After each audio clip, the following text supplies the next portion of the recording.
So, can you state your first name? My first name is Vanessa. And how long have you lived in the community? My entire 68 years of life. 68. 68. Whatever. And share some of your memories of living in the lower ninth ward. Oh my God, this place was like a village. When I was a kid, you knew everybody in your block. You knew everybody around the corner. You knew everybody at your school, you know, where they lived at in the community. You had so many families that were related. You know, you had cousins and extended cousins, and you know, it just was a lush village.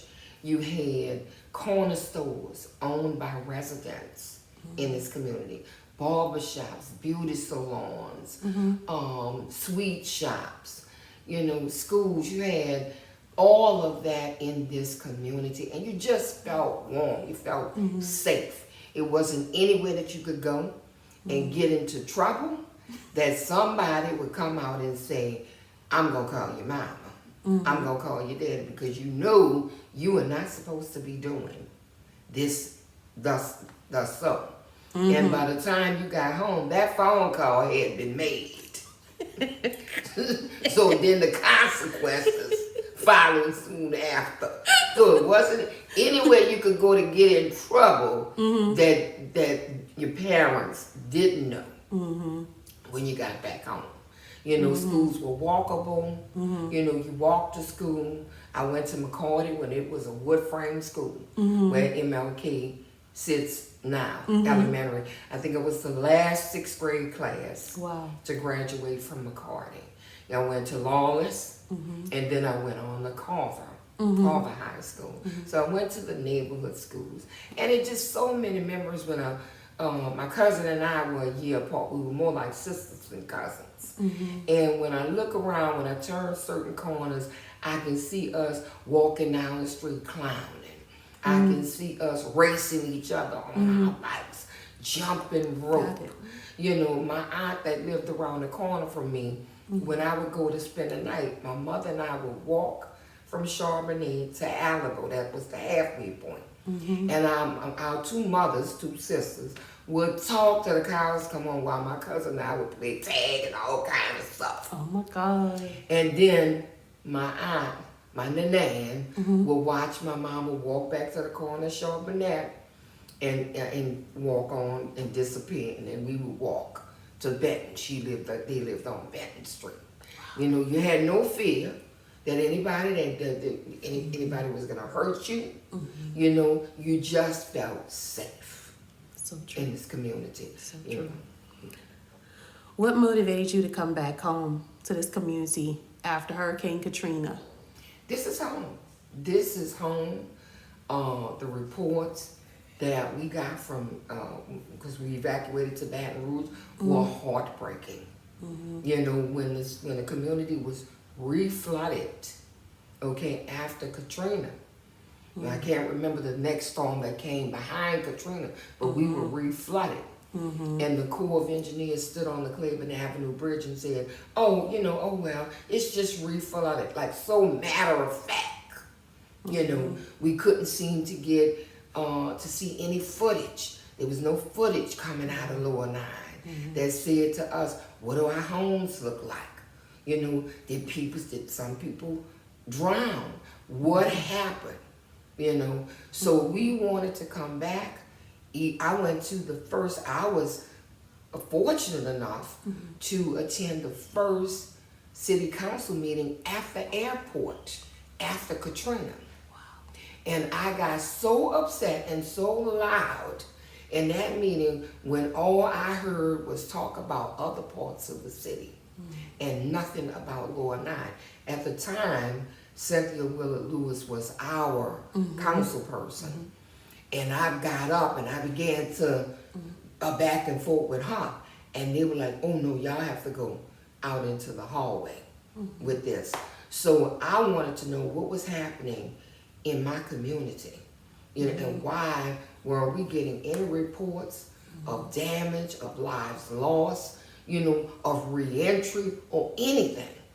So that meeting with her, that conversation with her, yielded her coming to Baton Rouge, where I and my family had relocated and had connected with several other members of a community voice, which I was the chair. And we were able to have a large meeting filled with people who had relocated to Baton Rouge with Councilwoman Cynthia Willard Lewis to begin to get some information about our community. I wanted to come back. This is home to me.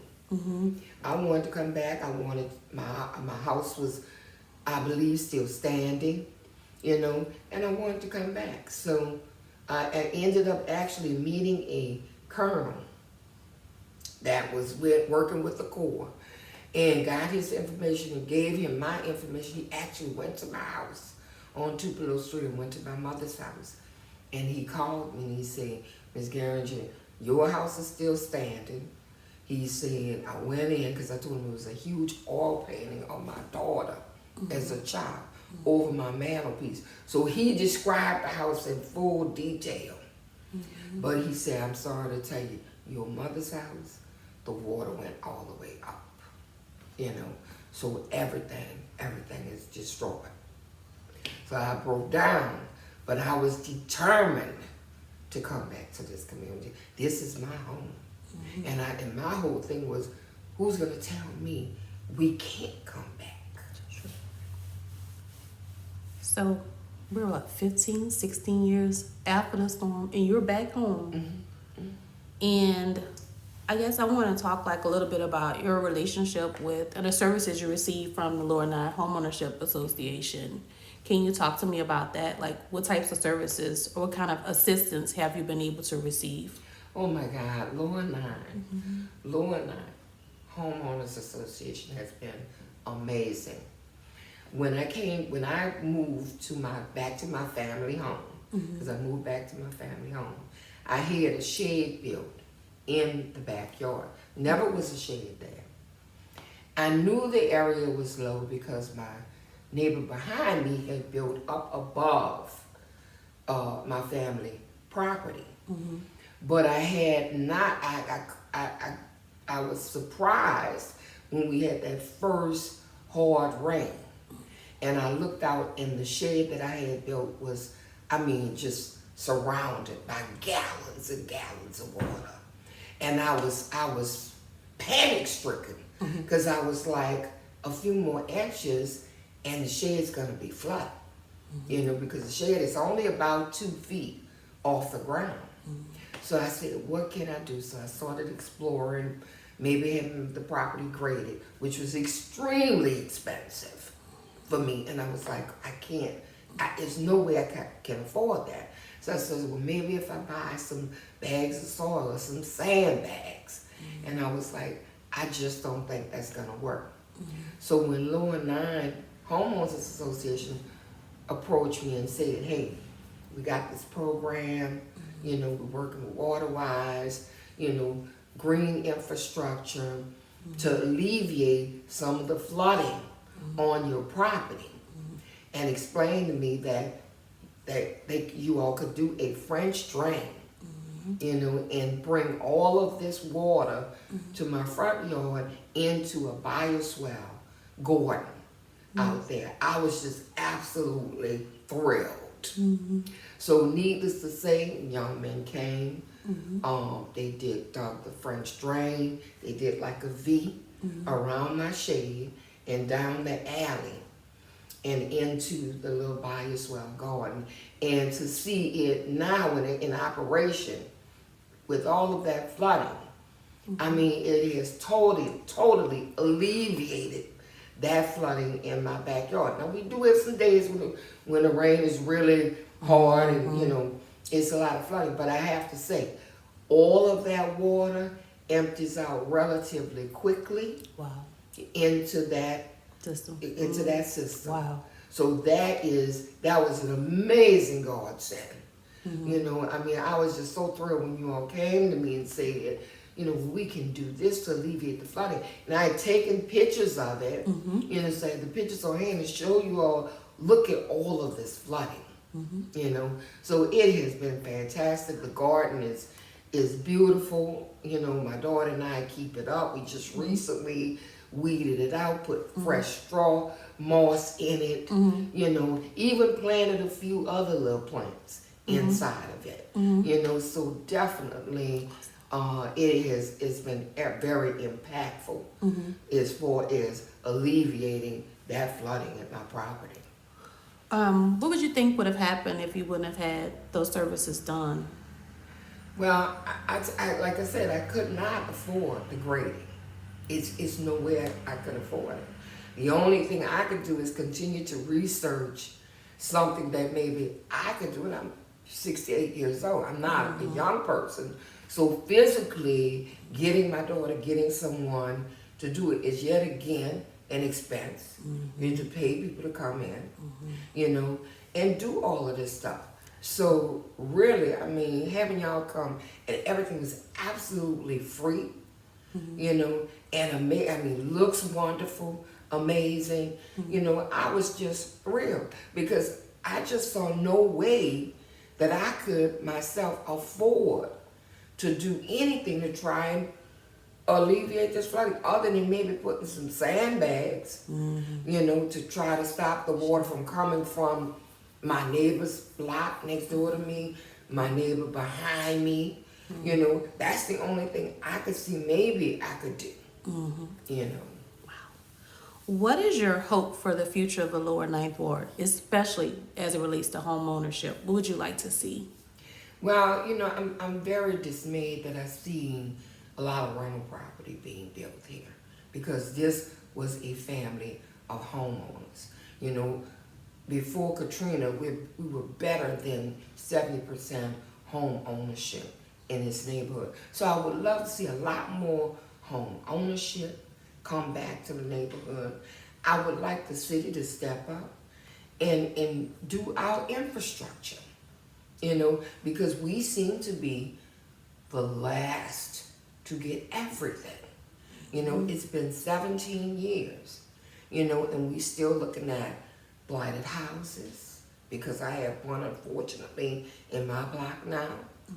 We're looking at streets, like my street, that's been for 10 or 11 years now, slated for full reconstruction, and has got progressively worse. You know, we need more infrastructure. We need a grocery store here. We really do. We had one before, well, I guess before this last storm, and it burned down. But we need a grocery store here. We need a bank or a credit union here. You know, we need another high school, another elementary. Well, we need another elementary school here, because I think the high school is beautiful and it will suffice. But we need another high school here. You know, another elementary school here, rather. You know, so you know, we have a few anchors. We have our fire station. Unfortunately, the drugstore closed. We need another pharmacy here. You know, so there are a lot of things that are still lacking. 17 years after Hurricane Katrina, that would go a long way in finally having us recover. You know, with the billions and billions of dollars that came here, I was very optimistic in the beginning that we were going to be better than we had ever been. I really was. But the realization over time, the organizing, the actions, the politicians, and the lack of focus for this area has got me really very disheartened, very sad. You know, I hate for the city to say the word resilient. The word resilient should be our word. We are the ones together who brought this community back. We are the ones who forced what little infrastructure we have, we forced the city's hand, which should not have to have been. You know, so I want to see a lot more home ownership, and I want to see those anchors and those attention to this community that we have been so long deserving. That's what I want to see.